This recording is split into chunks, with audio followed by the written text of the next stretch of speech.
focus of right now. Wilder, Fury 2, here we go.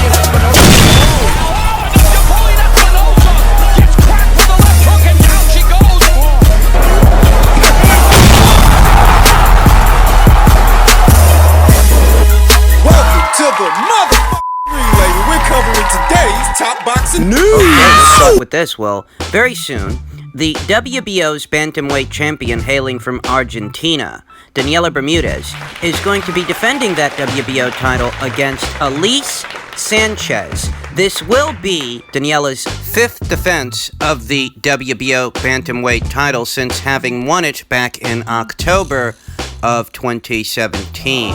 And Daniela is a very entertaining fighter, make no mistake. A pressure fighter along the lines of a Maiva Hamadouche, a Delphine Persoon. Pressure fighters usually make for entertaining nights of boxing, whether they win or lose. Just as well, the mark of any elite fighter is being able to handle the pressure of a pressure fighter. A pressure fighter, the likes of a Daniela Bermudez. I mean, she's a good fighter, no doubt about it. And she is at the forefront of the weight class, having been a world champion for well over a year now, 2 going on 3, 5 title defenses. Daniela Bermudez is a somebody, but that's just it. You know, I want to see Daniela in there with another somebody, and that's not Elise Sanchez. Sporting a professional record of 16 wins, 6 losses, with 5 knockouts, I don't think Elise has the minerals, the ingredients for the task at hand. You know, she lost 2 fights to Mexico's own Jackie Nava, 2 fights to Liliana Palmera. Her too. She lost 1 to the current WBC super bantamweight champion, Yamileth Mercado. I mean, this is a fighter that has been around the block. They have those pro experiences to derive from, though for this particular assignment, I don't think that Elise brings very much to the table that should trouble Daniela. Daniela should be able to make it through this, and that's just it. If she does, well, there are no surprises, no intrigue, no sizzle. Daniela is one of 4 champions in the bantamweight division. And for the longest time, you know, I've wanted to see a rematch between Daniela and the WBC champion, Bobby Juarez. I wouldn't mind seeing Daniela perhaps unify titles with her countrywoman, Maria Cecilia Roman, who holds the IBF title. If not her, then Mayerlin Rivas, who holds the WBA title, because if it's not one of them, one of the other champions, that if it's not them, then it's not nobody. I mean, that's the feeling that, you know, Daniela Bermudez is fully capable of beating the likes of an Elise Sanchez. Yeah. And we know that already. So, you know, we want to see a little more, you know, something along the lines of a title run to become an undisputed champion. I mean, that would be the logical course of action, and the perfect starting point for that, I'd have to say, the most doable fight would have to be the fight against Maria Cecilia Roman, you know, because she's Argentinian fighter, Argentinian champion, the same way that Daniela is an Argentinian champion. I'd like to see that fight get made. And after this, you know, if these kinds of fights don't happen, it's hard to conjure up any excitement for Daniela's fights when you know she can beat this Elise Sanchez girl. There's no surprises there. It's not. So the sentiments, they don't change because we're talking about female fighters as opposed to male fighters. What you want to see is the best versus the best. And Daniela Bermudez is one of the best around. So you want to see her fighting what other fighters are the best around. For now, keep your eyes peeled for Bermudez versus Sanchez going down later on this month on the 28th. In other news, per a tweet from Michael Benson, Bob Arum has declared that they are exploring the possibility of making Manny Pacquiao versus Terrence Crawford in a WBA and WBO welterweight unification for June or July. He also named Kell Brook as an alternative opponent being considered if that fight can't be made. And, you know, Pacquiao versus Crawford, seems like a fight that's long overdue because, lest we forget, both those guys were on the same side of the street before. The fight didn't come off. Many quotes, many articles citing aversions to the fight being made from the Pacquiao side of things, whether it was Manny Pacquiao's then manager, Michael Conks, or Manny Pacquiao's trainer, Freddie Roach.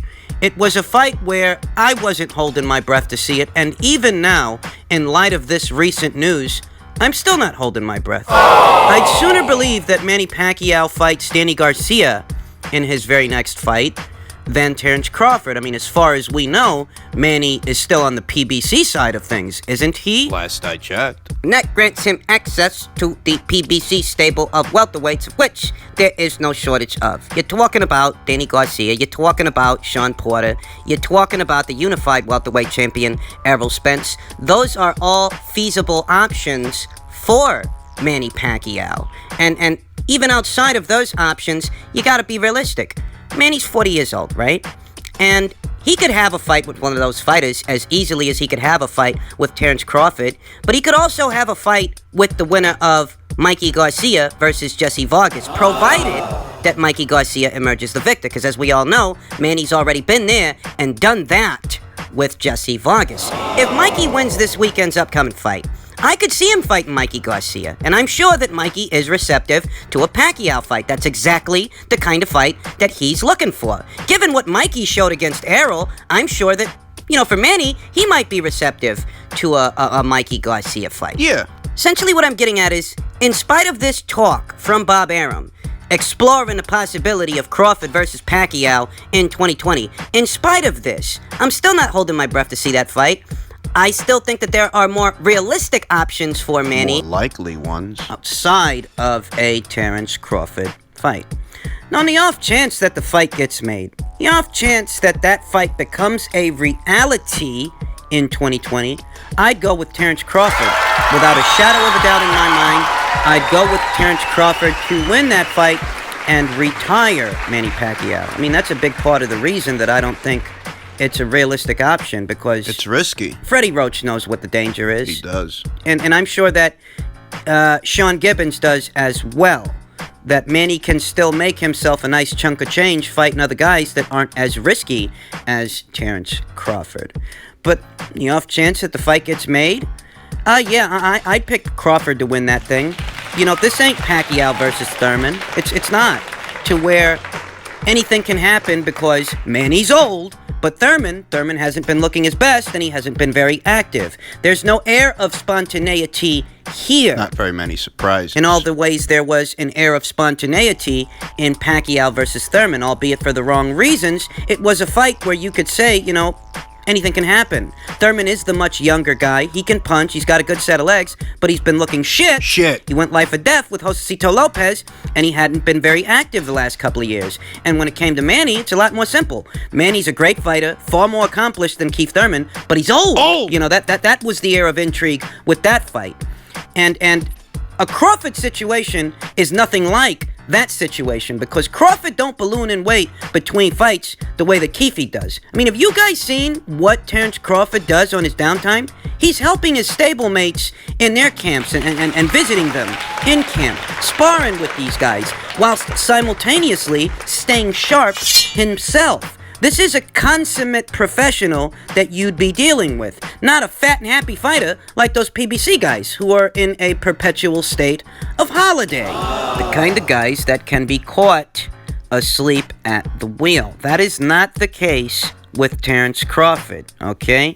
I don't view Crawford versus Pacquiao as a 50-50 affair, a 50-50 situation. I'm fairly confident that's a fight Terence Crawford wins, and wins in good fashion.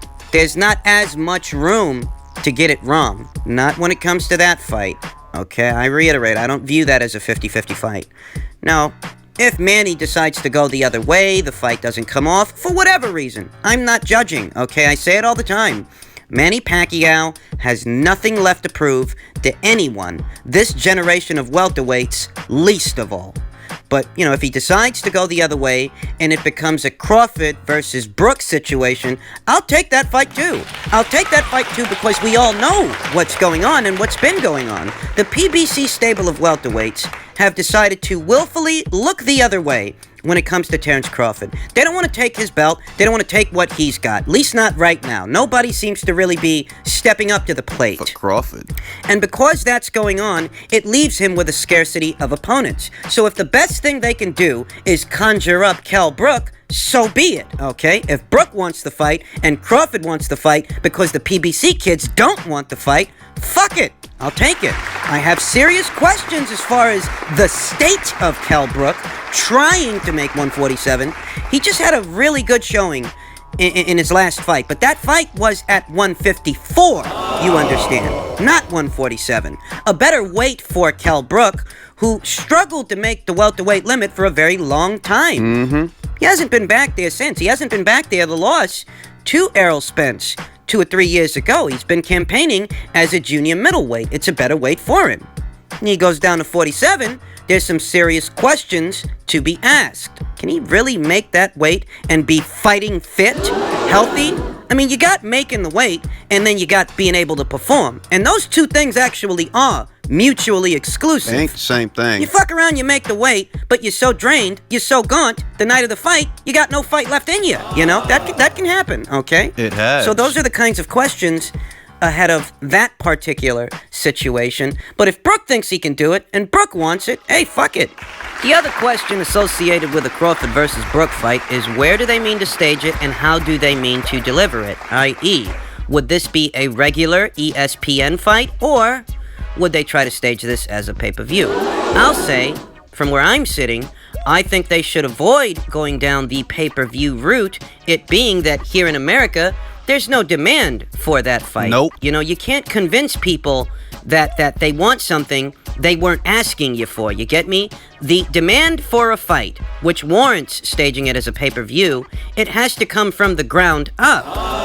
And there's no demand for Crawford versus Brook. No demand that would justify asking the paying public to pay $75 to see it. At this point, the best thing to do for Crawford is to get him more exposure by having him fight on regular ESPN, which reaches millions upon millions of homes. Terence Crawford has put up very good numbers before, and I've no doubts that a fight like that would put up even better numbers than those numbers. Regular TV. The only place I could possibly see, Crawford versus Brook being a mild success in terms of a pay-per-view would be in the UK, and even there, it's questionable. You'd have to ask the guys over there on that side of the Atlantic Ocean what they think about it, but relatively speaking, you've got a better chance staging it as a pay-per-view there than over here because of the price point.